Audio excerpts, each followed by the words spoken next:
Well, America's power grid is in deep trouble, and the Biden administration just took one major step to ensure its total collapse. This is not fantasy. Biden's EPA, the Environmental Protection Agency, just passed a new rule that will destroy our power infrastructure in the United States. We've been warning here on the show how bad it is already. Now they want to make it even worse by layering on this brand new rule from the EPA. This isn't conjecture. Author Alex Epstein, whose books include Fossil Future, the Moral Case for Fossil Fuels, has just detailed how this is going to happen in a new Substack called How EPA's Power Plant Rule Will Destroy Our Grid.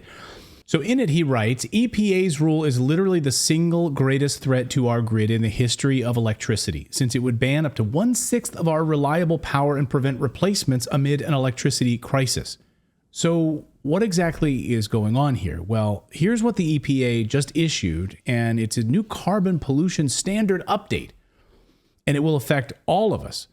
Greenhouse gas standards and guidelines for fossil fuel-fired power plants. And in it, it breaks it down in multiple ways. Right now, and you can see here and highlighted in red, ensuring that all long-term coal-fired plants and base-load new gas-fired plants control 90% of their carbon pollution. So right now, our grid is teetering on the edge of collapse. Premature shutdowns of reliable fossil fuel plants have left us vulnerable. Just look at what happened in Texas, of course, right? Just a few short years ago. Most of North America is at an elevated or high risk of electricity shortfalls right now between 2024 and 2028. This isn't fear-mongering. This is our reality right now.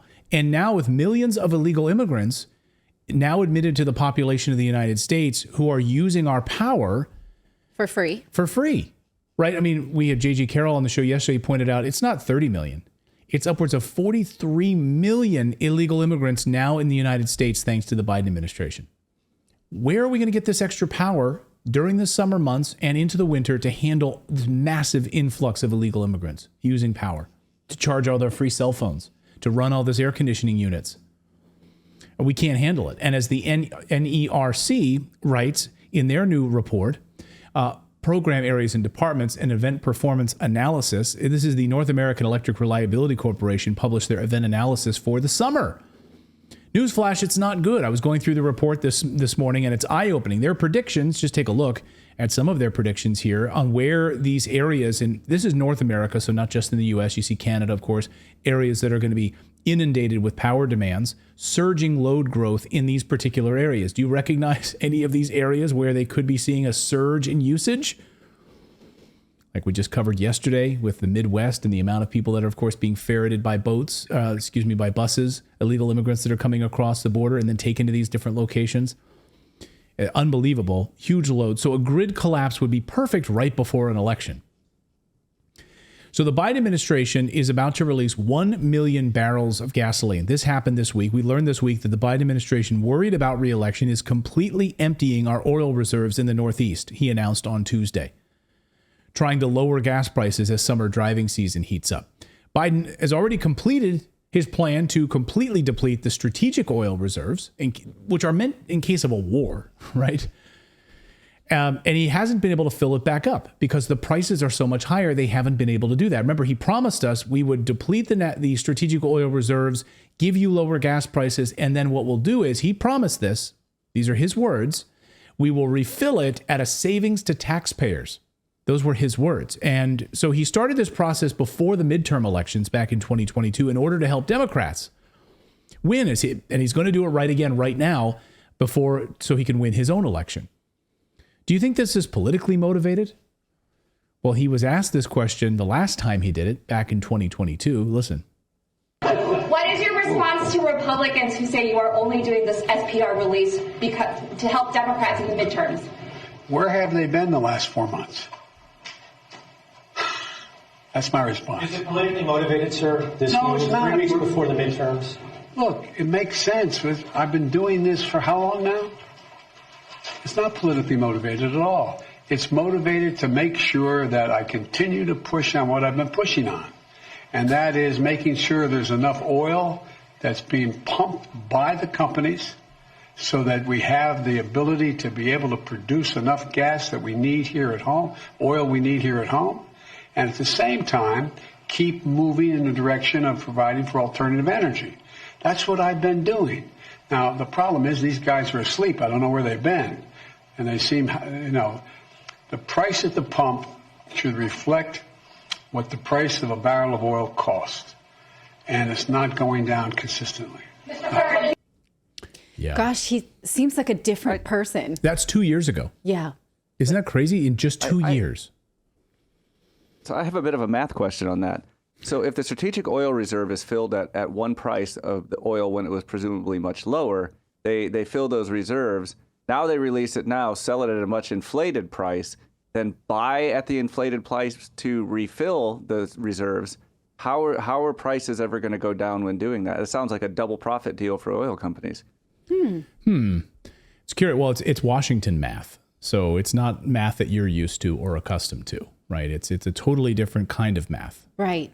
And he speaks out of both sides of his mouth, because while saying that he wants to issue permits for more oil and gas to especially the Alaskan natives that want it there in their communities in Anwar, in order to bring prosperity to their communities for the oil that is there. And many tribal leaders have released letters to the EPA and the Biden administration saying, please bring these projects here. Our communities need it. We will do it well, and we will do it responsibly.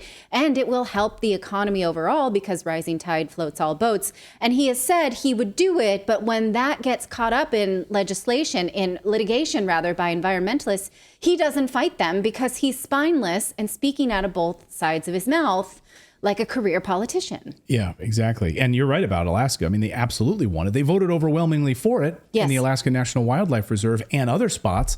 They want the drilling there. They want the drilling. They want the jobs. And of course, America could use it.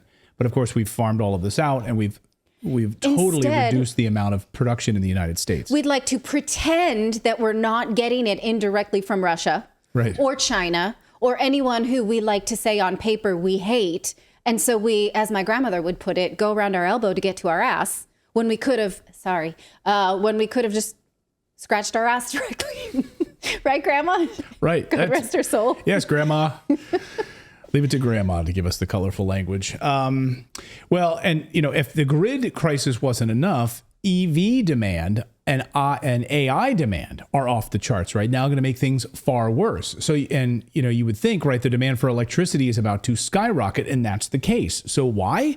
Well, EV mandates, the electric vehicle mandates from the Biden administration, and the rising energy demands from AI. So you're literally pulling back on these coal-powered plants at the same time when the demand is off the charts and rising. Does that make any sense at all? Look at Germany, what energy crisis they're facing right now. I mean, this is unbelievable. So what you're doing is our peak demand is projected to rise by over 79 gigawatts in the summer and 90 gigawatts in winter over the next decade. That's like adding an entire power generating capacity of California on top.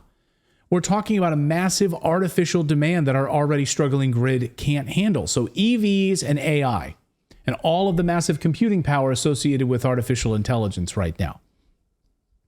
So the EPA's rule will shut down coal and prevent natural gas replacements. Now, here's the kicker. The EPA's new rule is set to shut down nearly all of our remaining coal plants and prevent new natural gas plants from being built. Absolute freaking madness in the United States right now. By mandating impossible standards, the EPA is effectively destroying a significant chunk of our reliable power. Again, just like Germany. They say these plants must either retire early or capture 90% of their CO2 emissions by 2032. So let me be clear. No power plant today can meet this standard, right? None of them, as Alex Epstein writes, none of them can meet this standard. How are you going to do this? You can't. The answer is you can't. You've got to go to solar and wind, of course. I mean, how'd that work out for Texas, right? When a deep freeze struck and these wind turbines couldn't turn on. That's what happens, right? The country of Ghana did the same thing because the World Bank pushed them to do this. How did it turn out for them? Not good. This was before Tucker was fired from Fox News. He warned us all about what was happening in Ghana and what would be coming to the West with the pressure of like organizations like the World Bank and what they did to Ghana with the promise of some money. Watch. World Bank approves largest ever guarantees for Ghana's energy transformation. Ooh, when they promise to transform your energy, slow down. But Ghana didn't slow down. They just kept going. And the World Bank promised to provide, and we're quoting, technical assistance for energy sector reforms and the drafting of a new renewable energy law.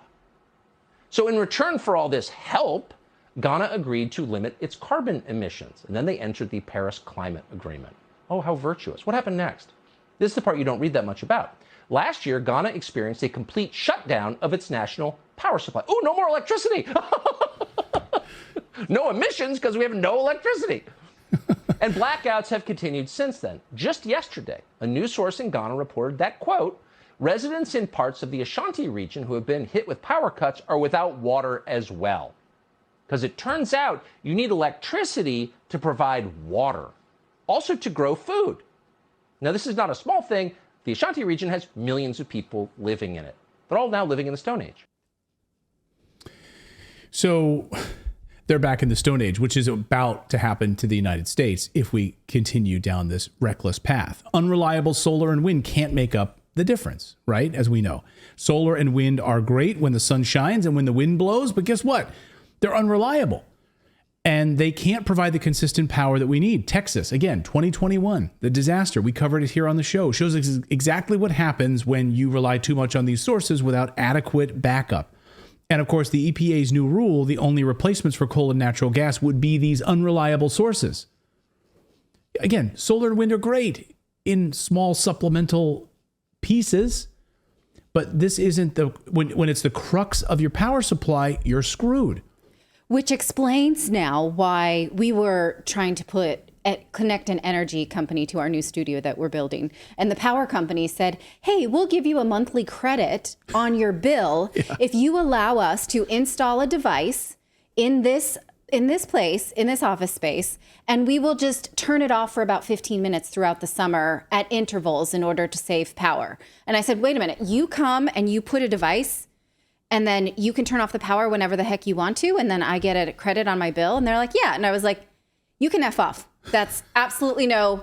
I was like, get out of here, you globalist. I mean, he was just a representative and trying to be nice, but no. They're literally going to put like a governor on your house. Right. Because normally they wouldn't be able to do it remotely. They're going to put like some sort of an inhibitor in your governor, I guess, right? That would inhibit and would shut off your power and your air conditioning during the summer at random times. So we literally could be in the middle of a live show and at their discretion, because it's a peak moment or whatever, they'll just shut it off. Right.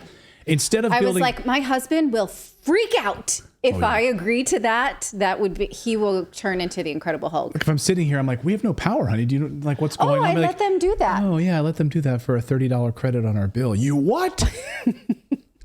That would get me in big trouble. So we, at the new studio that we're working on, no, that's not going to happen. No, thank you.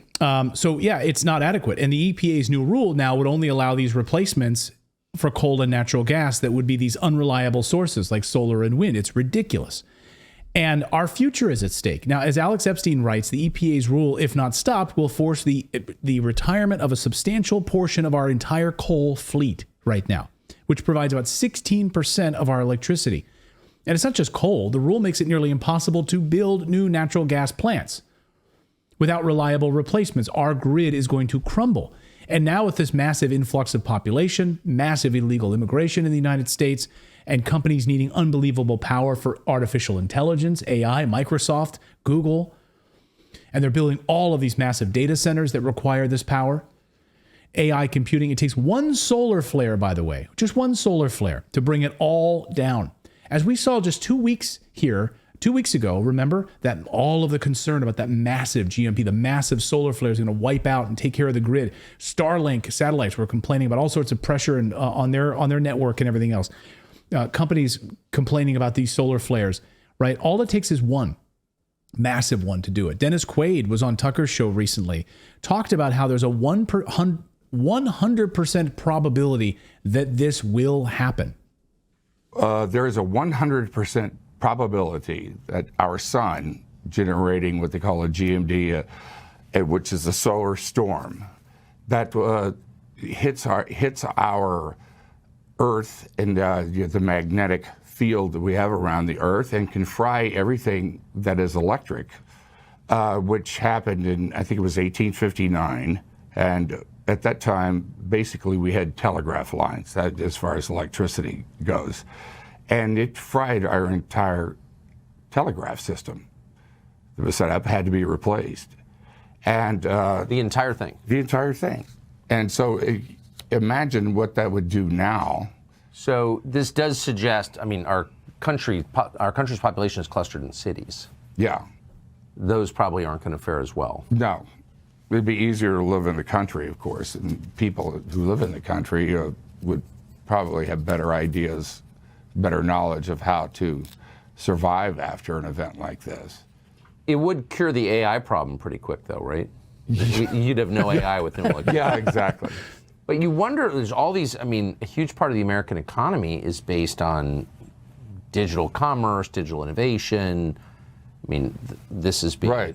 Financial system is going to break down. Exactly. Transportation breaks down. Your water doesn't work. Food delivery is gone. Your telephones don't work. You go back to, basically, we go back to that Carrington event. The world goes back to 1859, and we're all in the dark, and the lights are out. Man, that's the great reset. Yeah, that's the great reset that you want. Stay home. They'll control everything, and this is perfect. This is the perfect sort of martial law moment that the Biden administration would love before an election, by the way, right? You can't leave the house. Oh, Clayton, don't say that. I mean, I'm telling you, you either have a pandemic, which they've already tried, right? Or you have something like this, which will keep everybody home. So what is it going to be? Well, we'll find out. I mean, and this is what's happening. Because if you think about what the Biden administration is doing, it's suicide, right? What they're doing is suicide. We know all of this. We know everything I just laid out to you here today. We already know all of this about the grid. So when you're layering this now, this new law on top to reduce and remove coal-powered plants, and also limit our ability to open new natural gas plants at a time when we have this surging demand in the United States, and you're forcing us to go to solar and wind as the only alternative, it is suicide. You're literally tying our hands behind our backs right now. And this is exactly, we're going to be turning into a third world country, unable to keep up with basic needs. Think about what happened during the pandemic, for crying out loud, and what happened to farmers, what happened to industry and supply chain issues and everything else. So imagine now without the power behind it all to happen. Yeah. It's a disaster. So you guys can call the White House if you want. Call their number, 202-456-1111.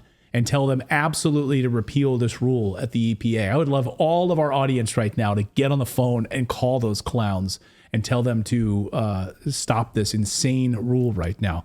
It's going to be a disaster. I really hope you enjoyed watching this video. YouTube thinks that you'll actually like this next video right here. It's personalized based on your own viewing habits. So if you watch the video, please leave a comment. Let us know what you think about it. And we will see you next time, everyone.